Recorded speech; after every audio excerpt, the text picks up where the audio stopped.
I am the Tofu Golem. Please enjoy the video. You start by getting the essentials. Obtain your OpenAI API key and place it in a secure env variable so you never hardcode secrets. Once done, pick a runtime node. JS or Python work well, and scaffold a minimal app with routing and auth. Make sure to outline intents and user flows before coding. This reduces rewrites. Also decide on logging and data retention rules now, because early choices shape your prompts, rate limits, and cost estimates as you build the core bot. You now implement the core. Craft system and user prompts that guide tone and behavior, then wire API calls with retry and backoff policies. As you code, manage context, truncate or summarize history to respect token limits and keep responses relevant. Make sure to implement session ID and a lightweight memory store so the bot remembers context across turns.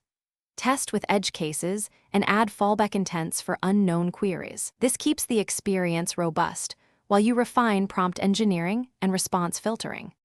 You finish by securing, deploying, and validating. Add content filtering, rate limits, and monitoring so you catch errors early. Deploy through CI/CD with encrypted keys and HTTPS, and enforce role-based access control. Once live, run load tests and a /b different prompts to improve accuracy and cost. If things go wrong, check logs for token errors, then reduce context size or adjust retries. This is the single best troubleshooting tip, because most Thanks for watching. Consider subscribing if we helped you today.